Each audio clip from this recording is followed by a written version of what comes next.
News Hour for the second month and 13th day by the end of the calendar in the 17th year of Cheongi. Tim Elder sitting in for the second king of Cheongi. Let's go to our regular jaunt around the kingdom right now in Chongpyeong, Tennessee. 53 degrees, mostly cloudy skies, and getting up to 80 today. Wow, very warm with partial sunshine. And tonight, cloudy, low of 57. Nice sleeping weather there. And father's hometown in Cheongju, North Pyongan Province, Korea, 52 degrees and clear right now, partly cloudy tonight, getting down to 39 degrees. Tomorrow, partly sunny and high of 67. At the Cheonryung Palace in Northeast Pennsylvania, mostly cloudy and 58. Mostly cloudy through the remainder of the night, and through the day, They're just starting the day there. Breezy and very warm, high of 79. Tonight, partly to mostly cloudy with a couple of showers, low of 60. And at the Liberty Rock RV Park and Campground in Limestone County, Texas, 64, mostly cloudy. Partly sunny, windy, and very warm, high of 86 tonight. Breezy this evening, otherwise warm with increasing amounts of clouds, low of 66. At the Suncheon Palace in Korea, mostly cloudy and 59, and low clouds through the night, low of 51. Tomorrow, a thick cloud cover and cooler with brief shower or two, high of 62. At the Gunma Palaces in Japan, 63 and light rain. Passing shower or two this evening, otherwise mostly cloudy tonight, low of 51. Tomorrow cloudy, then not as warm, with rain in the afternoon, high of 65. And then in Guangzhou, Guangdong Province, China, currently 74, and moderate rain is falling. And tonight, occasional rain and a thunderstorm this evening. Otherwise, low clouds, 64 for a low tonight. Tomorrow, decreasing clouds, less humid. Okay, high of 82. I thought the word humid was going to be in the forecast every day for the next 6 months. Well, it is in the forecast, just that it's in the sense that it being less humid tomorrow. All right, Father's word. Here we go. Let's see here. Okay, we're in the liberation of the true God's homeland. So here, this is one of True Father's speeches that he gave on his 80th birthday, I believe. Yes, there are a series of those, collection of those 80th birthday speeches here. And here in this paragraph, he says, 하나님의 이상은, so the ideal of God, 하나님은, of course, is God, and 이상 is ideal. 하나님의 이상은 아담과 해와를 씨로 삼아서 was to have Adam and Eve serve as seeds, 가족을 만들고, in forming a family, 종족을 만들고, forming a clan, or actually tribe, let's say tribe is the word we use in English, 나라를 만들고, forming a country, 방대한 하늘나라의 백성을 만들자는 것이었습니다. And create citizens of the, 방대한 means very large, of the very large heavenly kingdom. 하늘나라 백성들이란, so he's going to define citizens of the heavenly kingdom now. 이러한 하나님의 참 사랑의 전통을 따라서 번식되는 것입니다. So the citizens of the heavenly kingdom are multiplied in accordance with the tradition, or the tradition of true love of God, God's tradition of true love.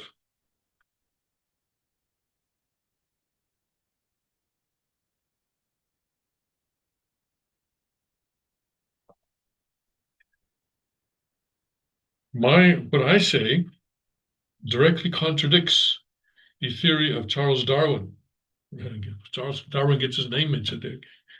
본인의 말과 찰스 다윈의 이론이 정반대이지만, so there's a but there, right? So what I say directly contradicts the theory of Charles Darwin, but 평화의 세계는 본인의 말에 따라서 이루어지는 것입니다. The world of peace will be accomplished in accordance with what I am saying. So Charles Darwin, take that. Okay, praise God. Wow, puts a dig on Charles Darwin there, yeah. You want a world of peace? You got to listen to what I'm saying. Yes, praise God. Love it, love it, love it. Okay, let's see. So let's go. Now, one thing has been concerning me about President Trump's the way President Trump has been handling Iran. So, I guess it was on Sunday. He said, "Okay, we wiped out, we killed all the regime, right? The regime that was there originally, and we also killed all the second regime that came along, which had been appointed by the first." That's what he said. Okay. And he says they were all eliminated, or most of them, or maybe one or two left over, something. And now he says we're dealing with a completely new group of people. So I was thinking about that. I was thinking, how does he know that this new group of people actually have the authority to negotiate with him on behalf of the government of Iran and the whole power structure, shall we say, not just the government, but the whole power structure of Iran, which would include the IRGC and other elements. And I was wondering about that. And today I came across an article on CNN. Unfortunately, it's on my phone, but I can't find it on the on my laptop. So I'm going to have to just read it to you from my phone. And the CNN headline is, as Trump touts, quote, reasonable, unquote, Iranian negotiators, there's uncertainty about their decision-making power. Yes, that's it. That's the question that I've been asking. How, I mean, I'm sure they're not, I'm sure he's not just dealing with some 15-year-old kid in his mother's basement. Okay, I'm sure, okay, at least that I'll give him that much credit. But how do we know that this isn't just a group of people who claim to represent the Iranian government, and maybe when things once an agreement is made, they're going to say to Trump, "Okay, now that we have an agreement, you need to put us in power here in Iran, in Tehran, so that we can execute the agreement." That's not impossible. That's not, someone could be using President Trump to put themselves in power in Iran. Anyway, so here, let's see what CNN has to say about this. As President Donald Trump's envoys gear up for another go at diplomacy with Iran, a major question hovers over their efforts. Do the officials they're communicating with have the juice to make a deal? Okay, I wouldn't say juice, but I guess this is a young guy writing this. It's not entirely clear to American officials whether the regime figures receiving their messages, which have been passed along by Pakistan and Turkey. And so they haven't even met these guys. Like I say, I hope it's not some 15-year-old kid in his mother's basement. Okay, which have been passed along by Pakistan and Turkey, have the ultimate authority, whether the regime figures receiving their messages have the ultimate authority to sign off on any peace agreement, let alone implement one, U.S. and Gulf officials said. Yeah, right. Very important question there. So far, Trump appears willing to test the relative power of his new Iranian interlocutors, who no one in the administration is willing to identify publicly. And that may be because if they're maybe, they've asked not to be identified, because if they are identified, the IRGC may come in and kill them. Say, what are you guys doing talking to Trump? Something like that, which again raises the question, how much authority do these people actually have in Tehran? Okay, even as Tehran has called the U.S. 15-point proposal to end the war unrealistic, and as Trump amasses troops in the region, the president says talks are going well and has cast new negotiators as, quote, more reasonable, unquote. Still, it remains unclear whether this indirect back and forth, which could eventually produce in-person talks, will spur Iran to make concessions it was unwilling to make before the war. Some in the Iranian regime are distrustful of the U.S. after earlier rounds of diplomacy were scuttled by American attacks, according to one source familiar with the situation. And now, with most of the regime knocked out, there's uncertainty around who would make the final decision about any deal to end the war. Exactly. You knocked out the head guys, right? And anyway, let's finish this first, okay? No one can tell anyone today that whomever shows up to Islamabad has the power for the Iranian regime, said one regional source, referring to the Pakistani capital. That's Islamabad is the Pakistan capital. That's a rumored potential location for eventual in-person talks between US and Iran. American and regional sources said the Trump administration has been indirectly exchanging messages with Iranian Foreign Minister Abbas Araghchi and Parliament Speaker Mohammad Bagar Ghalibaf, the latter being seen by officials as someone potentially the only one who could have influence with new Supreme Leader Mojtaba Khamenei. But the administration continues to cast a wide net for officials to speak with, given the uncertainty around who is making decisions in the Iranian regime, four regional sources said. Four regional sources. When top security Iranian official Ali Larijani was killed by an Israeli airstrike about 2 weeks ago, it led to even more questions about who was in charge. Regional and U.S. officials had viewed Larijani, who was part of the Iranian negotiating team, as within the inner circle and someone who could reliably engage on behalf of the regime's decision makers, whomever they may be.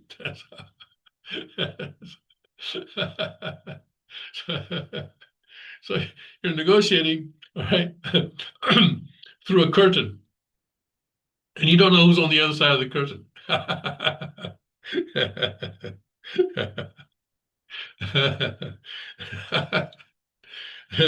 I don't know, guys. I don't know. This doesn't. Okay. All right. This is the Middle East.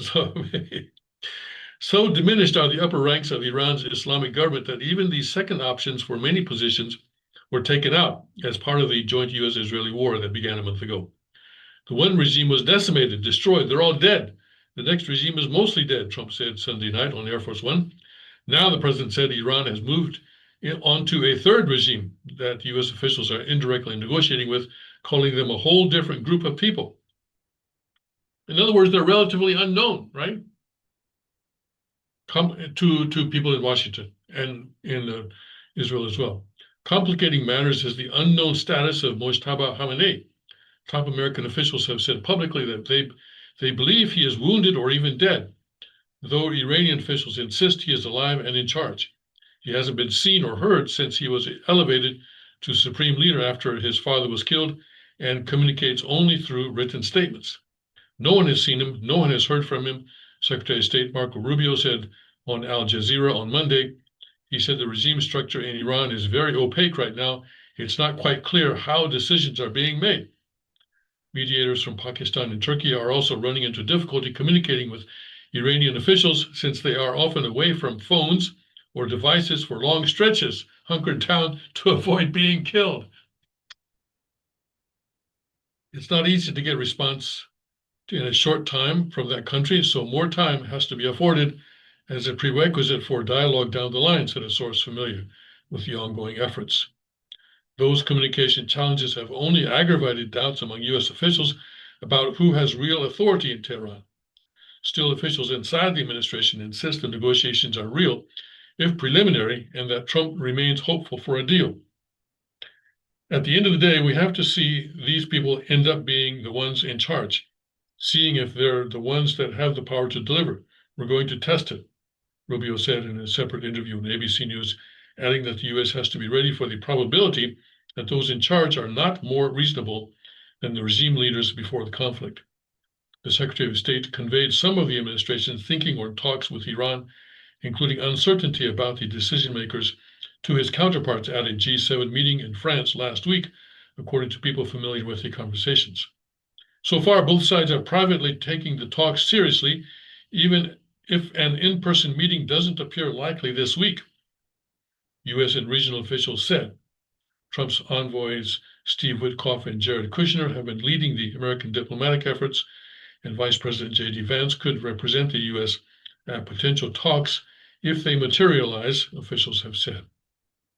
Yet there remains a deep lack of trust in some elements of the Iranian regime that the U.S. is negotiating in good faith, given what happened before the onset of the conflict, a string of meetings that appeared to yield progress, only for Trump to approve a massive round of strikes.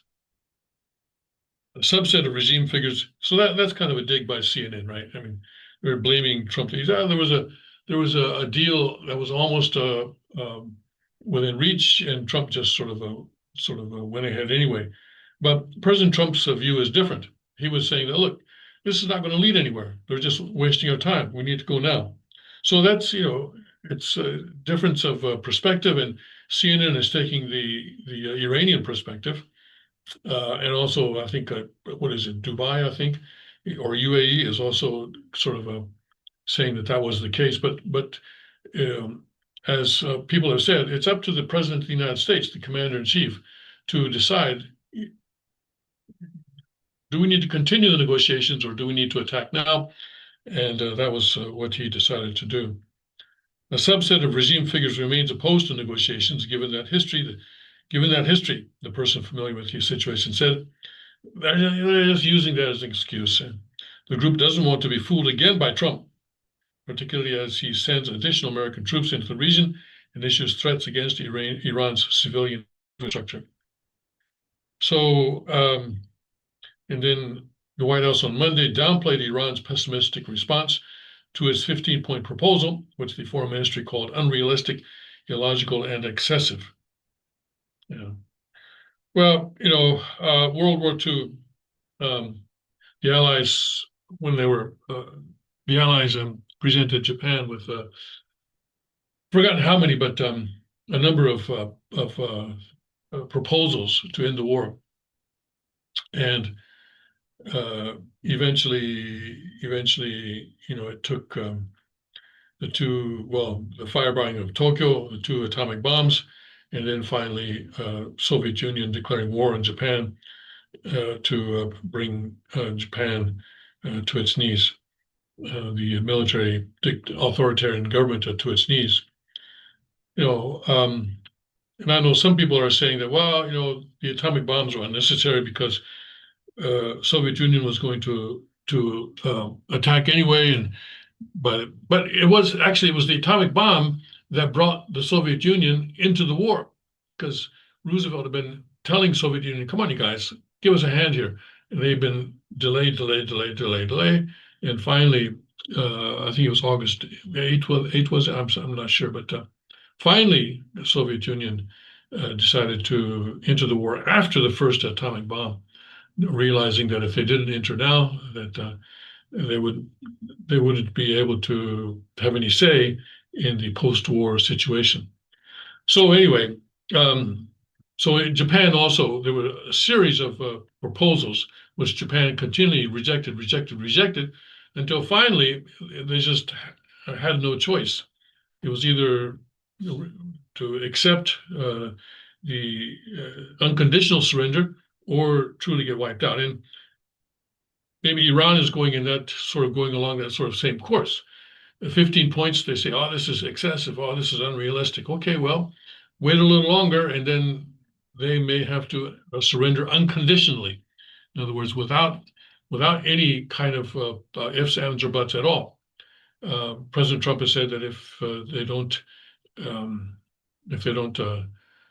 do what he wants, then he's going to attack the power grid, and also the Karg Island. He's just going to wipe out that whole island, everything on the island. And so we'll have to see. But anyway, what is important, though, is that President Trump does what it takes, does what is necessary to get this war over with within the 6-week period. He himself has said 4 to 6 weeks. And let's hold him to that. Okay? This was a bad idea. The war was a bad idea to begin with. But if you're going to do it, all right, do it within 6 weeks. And don't make it go any longer than that. And do what it takes. Don't do any half measures or even 3/4 measures. Do 100% what it takes. And as with World War II, it may take some truly barbaric things to make that happen. The firebombing of Tokyo was barbaric. It killed 100,000 people in one night. Women, children, schools, hospitals, everything was burned. the atomic bombs on Hiroshima and Nagasaki were barbaric, but that's what it took. Okay, that's what it took. Congratulations, you got it done. Let's see if President Trump is able to do the same. But I doubt, if he does it, the blowback domestically will be so strong that it will probably effectively end his presidency and mark his legacy forever. So anyway, he's gotten himself into a bad situation, but he needs to save the country. He needs to save the world. And to do that, he needs to get out of Iran, finish the work there, get out of Iran, and focus on China. Focus on China. He's already taking, he's taking the Marines out of Asia. I think they say out of Asia. I think they must be out of Okinawa. That's where most of the Marines are stationed in East Asia. And he's taken the THAAD missiles out of Korea. And he's taking other military assets out of East Asia, out of the Chinese sphere, and move them to the Middle East, leaving Asia less well defended, I would say, less well defended against China. He needs to wind it up quickly, and get back to focusing on China. Get back to that.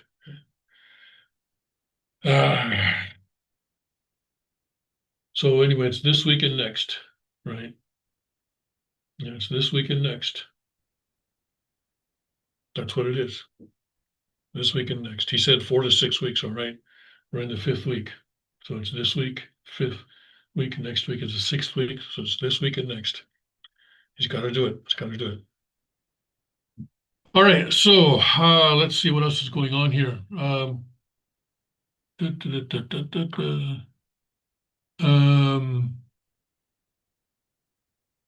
Okay.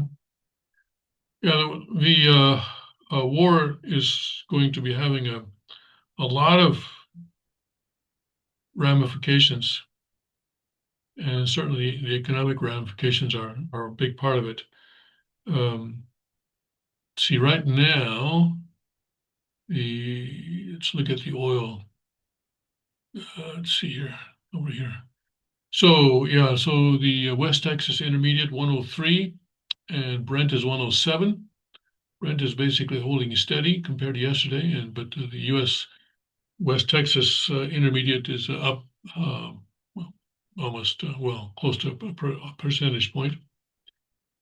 On the dollar is above 100.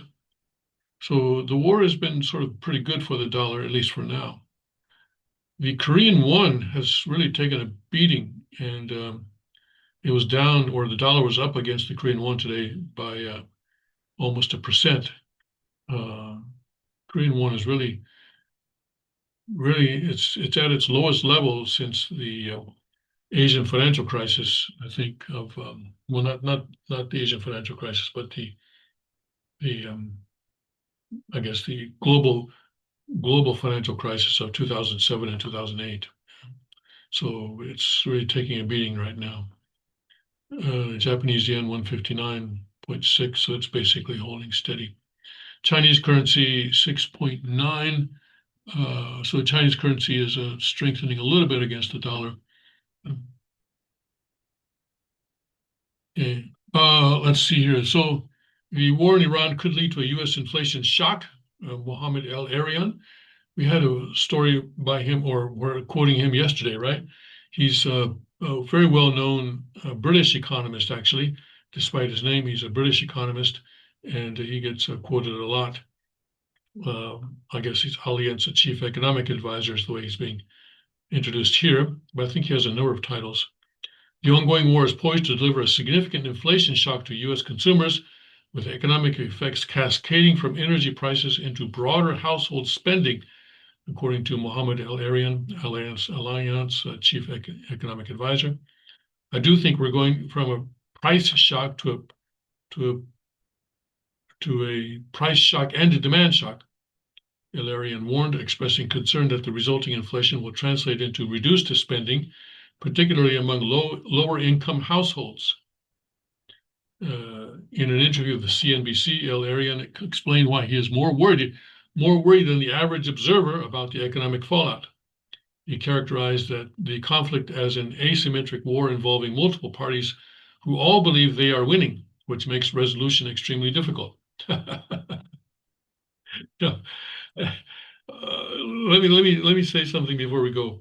I think what may be happening here is, okay, on the first day of the war, they wiped out, what is it, about 40 plus leaders, right? And then at that point, I mentioned this before, I think the Iranian power structure may have become decentralized.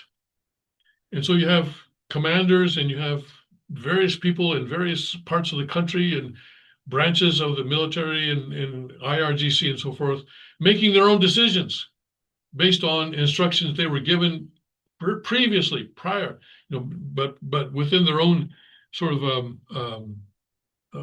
their own freedom and responsibility, actually. Okay. I hate to use that term right now in this context, but I think that's what it is, because all their leaders are wiped out and the second tier leaders are wiped out. And so now, what are they going to do? So that makes it impossible to negotiate a deal, because like the CNN was saying, who's in charge? And the answer may be, well, nobody's in charge.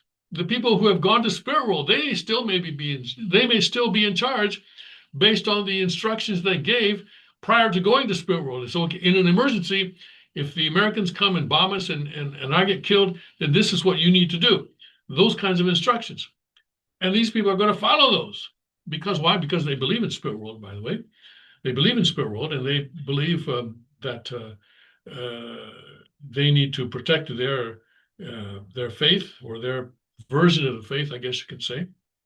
So that's why I think this war is not going to stop within that 4 to 6 week period. I'm sorry. I have to be very skeptical about that. I try to give President Trump a benefit of the doubt, but I don't think he understands that the decentralized nature of the Iranian power structure right now. We'll see. I could be wrong. I hope I'm wrong, but I think so. All right.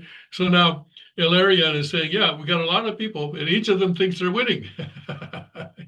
So, yeah, I think that's exactly what is happening. Yes, President Trump keeps talking about winning. Oh yeah, we've won, and then even I think the vice president, I think also J.D. Vance says, oh yeah, we'll accomplish all of our objectives within a few weeks, and so forth. And Israel also, well, yeah, we're about to accomplish all our objectives. But then, yeah, I doubt it. Let's see what happens in, the end of next week. The end of next week. What do you think? Strait of Hormuz open by the end of next week? I doubt it. No more missiles, no more drones flying out of Iran onto U.S. bases and so forth by the end of next week? I doubt it. Yeah. All right, let's see here. While the U.S. may be winning in relative terms compared to other nations, Ilarian cautioned that this offers little comfort to average consumers facing rising prices. The conflict has already crossed a critical threshold, shifting from temporary disruption to lasting infrastructure damage. Ilarian noted that Qatar has announced 17% of its LNG exports will be disrupted for 3 to 5 years, with the UAE and Saudi Arabia also experiencing damage to their energy infrastructure. Damage means the tail is much longer, he explained, indicating the economic effects will persist well beyond any cessation of hostilities. The crisis is expanding beyond oil to affect a broader range of critical commodities, including fertilizers. Yeah. Did you know that a lot of the fertilizer that the world depends on is delivered through the Strait of Hormuz? I didn't know that. Fertilizer. And without fertilizer, you can't grow as much food. You can grow some food, but you can't grow as much food as we do now. So that's a problem. Helium and aluminum, which saw a 6% price increase following weekend attacks on infrastructure. El-Arian warned that Asia is already facing concerns about actual physical shortages, not just higher prices. The next tipping point economically is actually physical shortages, he said, adding that such shortages in Asia would inevitably impact U.S. consumers through higher priced imports and potential product unavailability. In Korea, um, when we put out our garbage, uh, in the U.S., we would have a contract with a garbage company, right? And we'd pay the same amount every month. Here, though, what you do is you buy these plastic bags at convenience stores, and they have to be a official plastic bag, okay? So it has printing on it that says, okay, this is a official garbage bag, and you have to use the garbage bags to throw out your garbage. And that's how you pay for the disposal of the garbage, through the price of those plastic bags. Problem is, and this turns out to be false, fake news. So don't anybody report, because actually it's a crime to say what I'm about to say. So I'm just saying that this is proven to be fake news. But there was concern. There was concern, which later turned out to be fake news. I'll be very clear. I'm not spreading fake news here. There was concern that the petroleum necessary to manufacture those plastic bags was running low. And so people were saying, how am I going to throw out my garbage? But anyway, that's been taken care of. First of all, there's plenty of inventory of plastic bags, the government says. And second of all, the government says, if we do run out, you can use regular plastic bags just during this time of emergency. So, but this is, the kind of thing that is affecting people in daily lives. It turns out to be a false alarm, but it's the kind of thing that concerns people. So yes, El-Arian is correct that in Asia things are getting kind of sticky right now. Let's see here. Let me share again.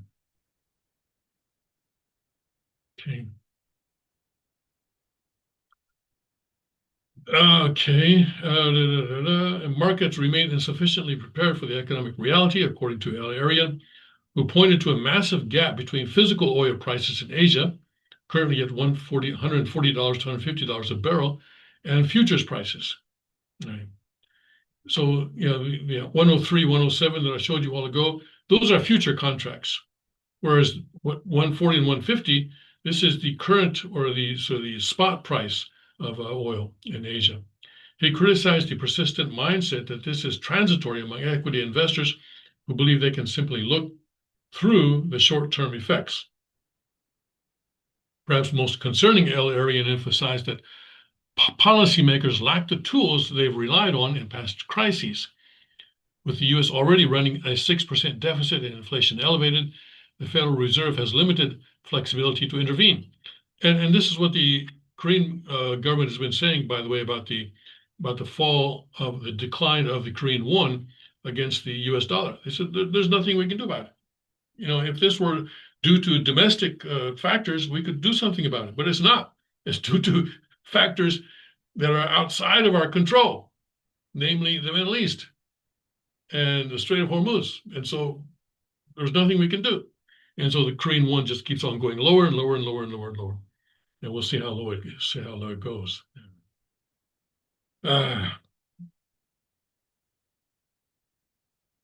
Keep going back and forth here. Anyway, okay. All right. So the market hasn't quite realized that if this goes on, the policy offset is much less than we have had before, he warned, suggesting investors should not expect the government rescues that have cushioned previous economic shocks. Okay, so all right, so that's Mr. El-Arian. Okay, and he's quite well known in the economic analysis circles. All righty, okay, and here we have a somewhat different story here. On the other hand, and meanwhile,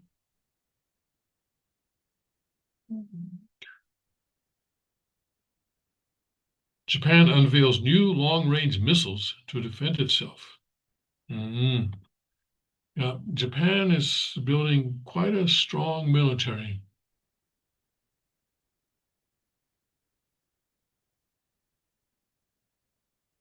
Japan has deployed its first long-range missile at a southwestern army camp, a move that significantly bolsters its offensive capabilities and marks a departure from its long-held self-defense only policy. The upgraded Type 12 land-to-ship missiles developed by Mitsubishi Heavy Industries are now operational at Camp Kengun in Kumamoto Prefecture. That's in Kyushu. Defense Minister Shinjiro Koizumi stated the deployment was crucial given the most severe and complex security environment in the post-war era, adding it demonstrates Japan's firm determination and capability to defend itself. With a range of approximately 1,000 kilometers, 620 miles, the new missile represents a substantial upgrade from the original's 200 kilometers, 125-mile reach, enabling it to strike targets as far as mainland China. This provides Japan with a standoff capability, allowing it to hit enemy missile bases from a distance, a strategic shift under the pacifist constitution. However, the deployment has drawn criticism from local residents who staged protests outside Camp Kengun. And, you know, the communist Chinese are behind this, I'm sure. Yeah. So this is I guess, the missile launcher, I suppose. They argue the move will escalate regional tensions and increase the risk of area becoming a target for potential adversaries. Also on Tuesday, a hypersonic glide vehicle, a new weapon system designed for island defense, was deployed to Camp Fuji in the Shizuoka prefecture west of Tokyo. And yeah, Shizuoka is where the Mount Fuji is located, so Camp Fuji sounds like it's in the area of Mount Fuji. Additional deployment of the upgraded Type 12 missiles and HGVs at other locations in Japan, including Hokkaido in the north and Miyazaki in the south, are planned by March 2028. Japan also plans to deploy US-made 1,600-kilometer or 990-mile range Tomahawk cruise missiles on the Japanese destroyer JS Chokai, I guess, right? Not Chokai, Chokai probably, later this year, and eventually on 7 other destroyers. Takaichi boosts defense spending to counter China. Japan considers China its main regional security threat and has fortified the country's southwestern islands near the East China Sea in recent years. Prime Minister Sanae Takaichi's cabinet in December approved a record defense budget plan exceeding 9 trillion yen or $58 billion for the fiscal year beginning April and aims to fortify its strike-back capability and coastal defense with cruise missiles and unmanned arsenals.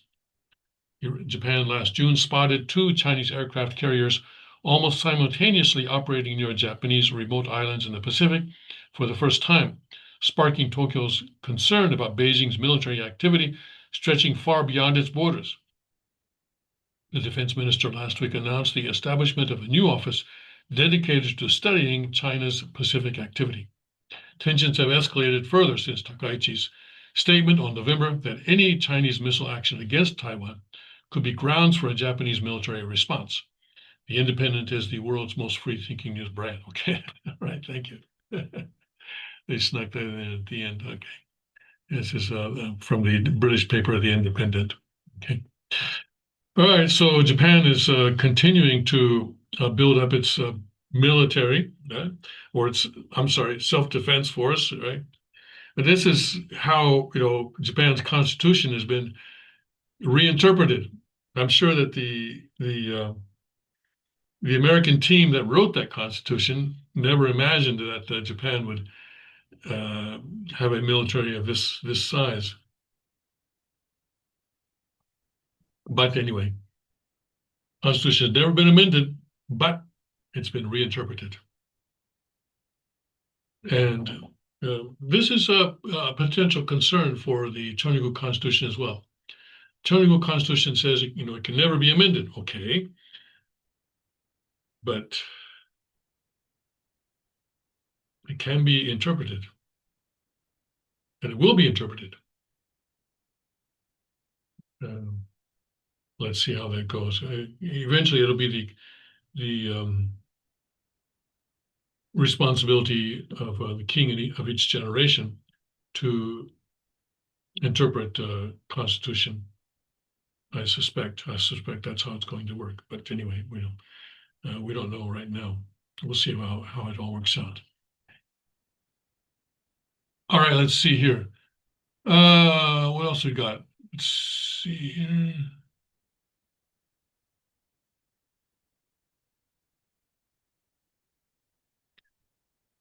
Okay, CNN interviewed Fidel Castro's grandson. Apparently, he's a YouTube influencer.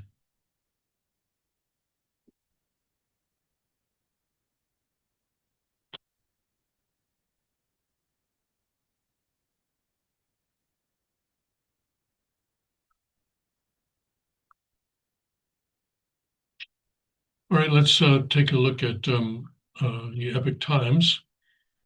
And let's see here.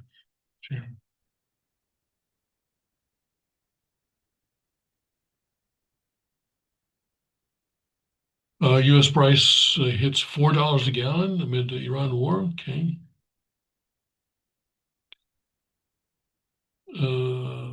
Well, the national average of diesel is up now to $5.45 from $3.75 last month. So a big jump there.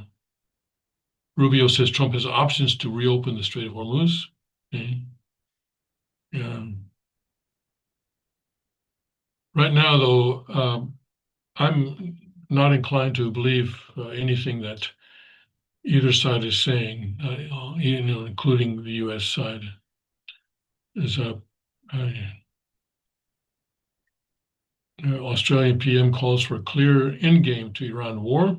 Yes, that'd be nice. White House, Iran is increasingly eager to negotiate. Like I say, I'm not inclined to believe what either side is saying. Supreme Court to decide on birthright citizenship. Yeah, this is becoming a big thing, isn't it? And ninth U.S. liquid natural gas plant begins operations in race to replace production lost in the Iran war. Okay. Shall we talk a little bit about birthright citizenship? The U.S. is I don't know if it's the only country, but it's certainly vote 7 times. I don't know if the U.S. is the only country that uses territory. In other words, if you're born on U.S. territory, you're automatically a U.S. citizen. I don't know if it's the only country that does that, but it's certainly not common in the world. And tomorrow, April 1st, the Supreme Court is going to hear oral arguments from both sides on this situation, and they're expected to decide on this by late June or early July.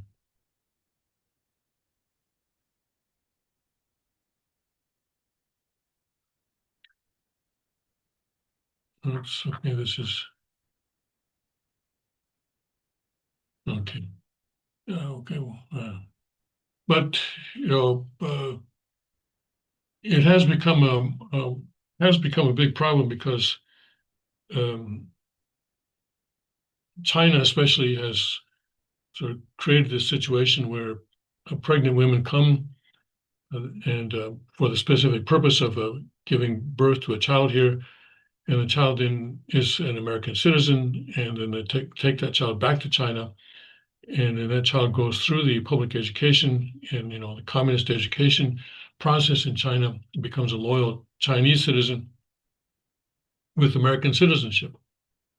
And you can see how that would be a national security situation.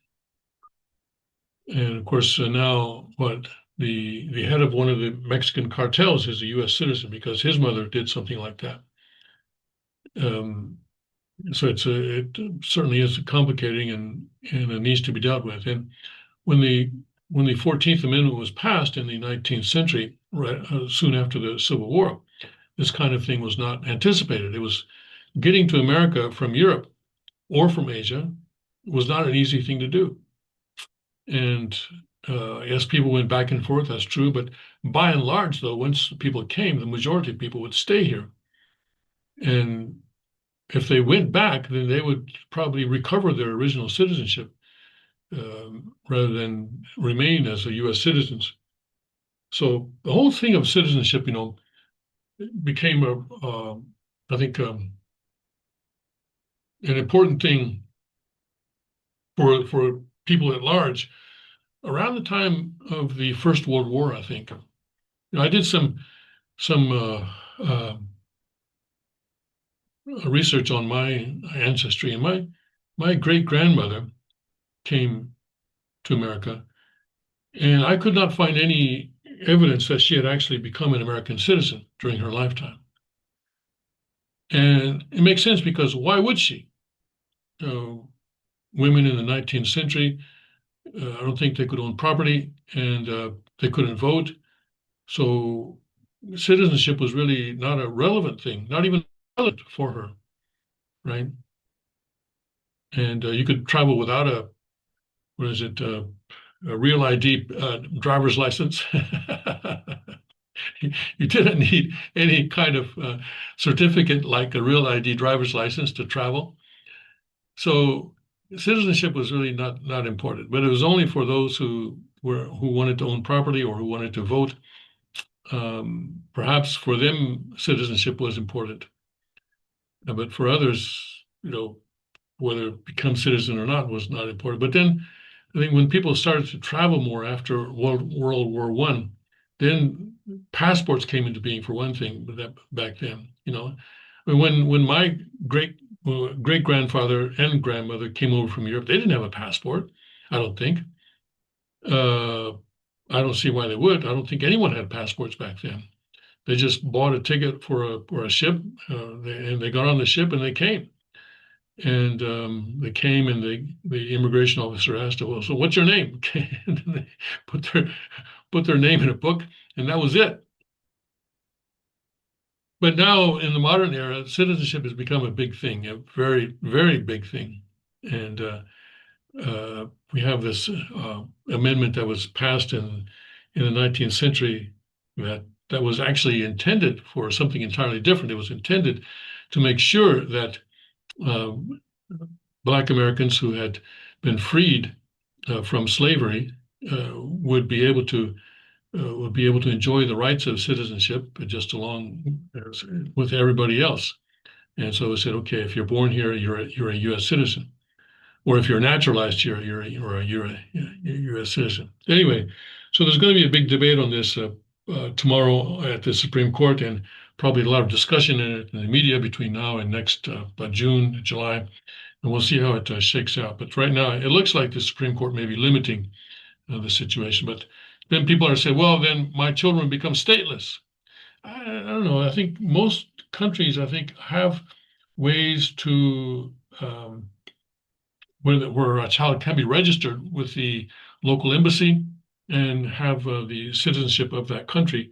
I don't think so many people become stateless, but they'll take a few examples of few situations and then magnify those and make a big fuss over it. But anyway, so the pro-Chinese people, especially that billionaire in Shanghai, they will be funding a lot of demonstrations in favor of keeping the current system because it helps to undermine America and undermine the integrity of American citizenship. So they'll be working hard to do that. We'll see how it works out. Okay. All right. RFK says hospitals must serve healthier food. I have to confess, I was in the hospital 4 days. When was it now? 3 years ago. And I thought the food was great, and I thought, well, of course, for $10,000 a night, the food better be great. but I was quite satisfied with the food at that particular hospital.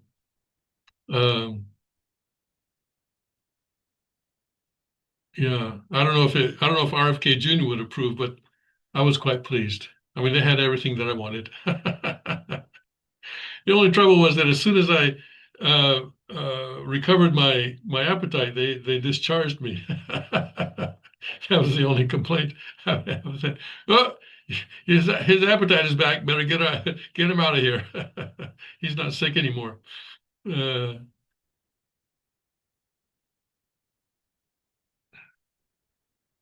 I was there for a kidney stone.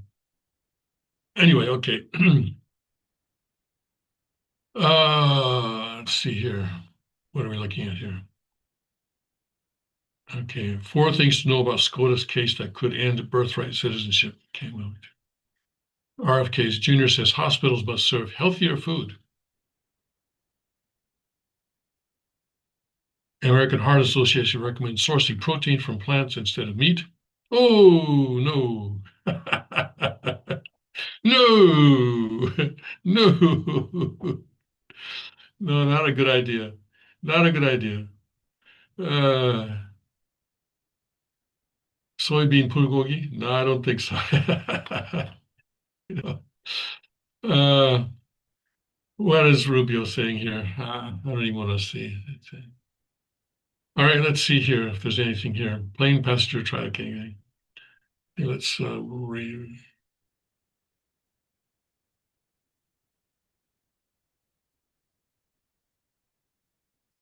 So apparently there's a new COVID variant spreading, I guess. Okay, cicada COVID variant.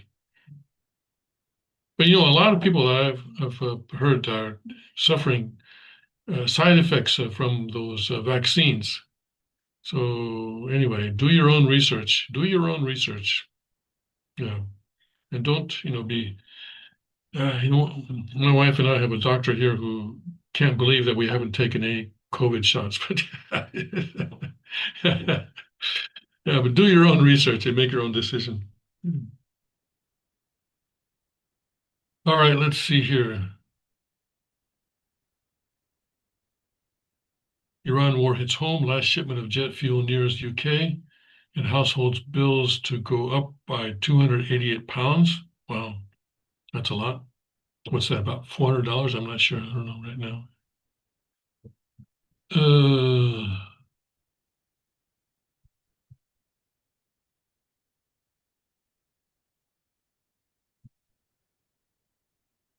and the German chancellor is pushing for plan for the Syrians to leave Germany.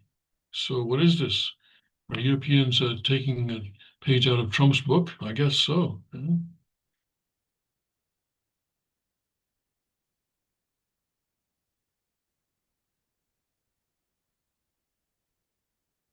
Russia's windfall on the back of the Iran war is palpable, experts say. Yeah, sure it is. Yes. Okay. Let's do this.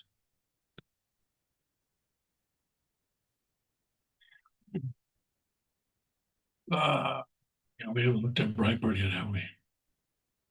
Should we take a peek at it? Desperate Iran sprays missiles across Middle East as Trump threatens oil hub. Okay. White House tells Spain U.S. military does not need your help. Now, Spain is not allowing U.S. military aircraft to pass through their airspace on the way to Iran. Trump has been planning to take Iran oil for 40 years. Netanyahu bypassed Gulf by building oil pipeline direct to Mediterranean. Okay, that would go through Israel, presumably. Okay, NASA begins countdown for first moonshot in 53 years.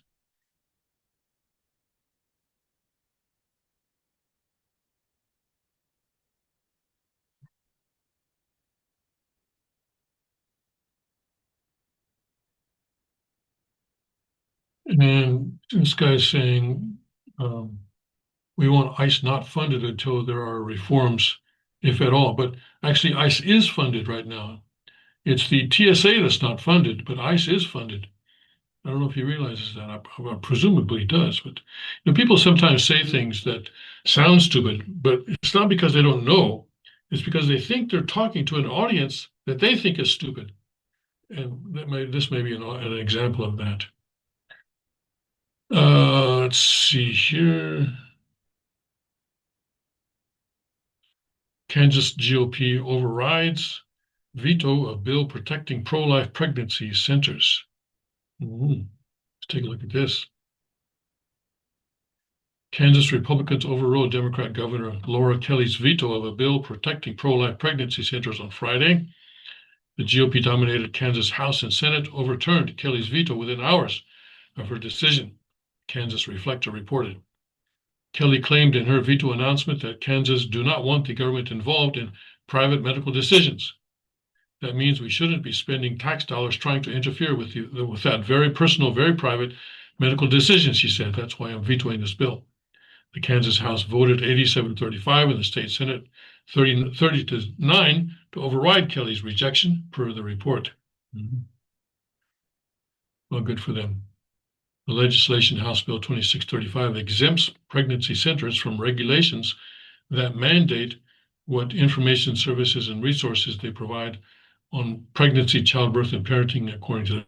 So it sounds like it's doing the opposite of what the governor is saying, right? The governor is saying, what is the governor saying here? Kansas do not want the government involved in private medical decisions. But actually, it's not involving in private medical decisions. It exempts. So this means exempt means you're not involving, you're exempt pregnancy centers from regulations that mandate what information services and resources they provide on pregnancy, childbirth, and parenting, according to the report. Right. So, so they're staying out of the pregnancy centers. The bill simply protects pregnancy resource centers' ability to educate mothers and provide life-affirming care, Republican Senator President Ty Masterson said in a statement. All right, well, that sounds like a good thing that they did. Praise God. All right, what else have we got here? Oops, I killed. All right, so let's see what's going on Google News. Okay.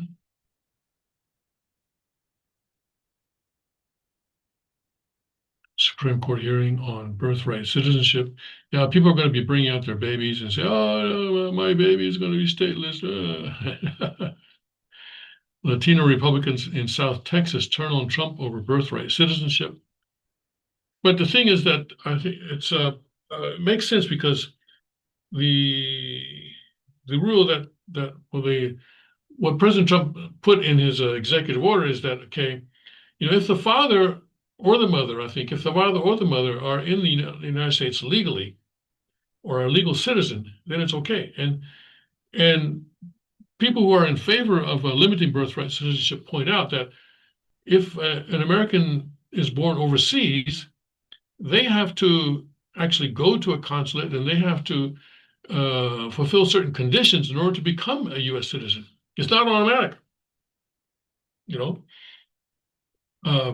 Two of our three children were born outside the United States, and I had to go to the consulate or the embassy here, once in Tokyo, once in Seoul, and I had to convince I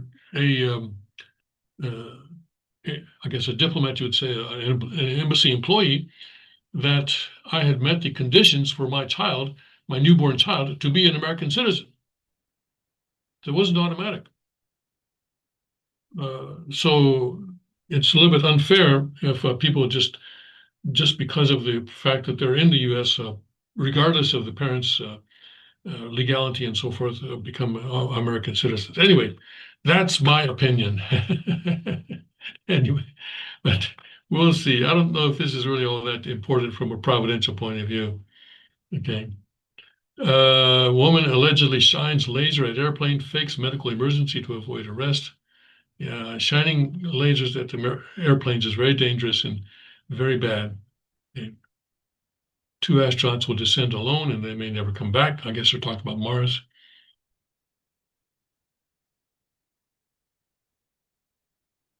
Okay. All right, that's about it for today. All right. God bless Godspeed. May his kingdom come quickly.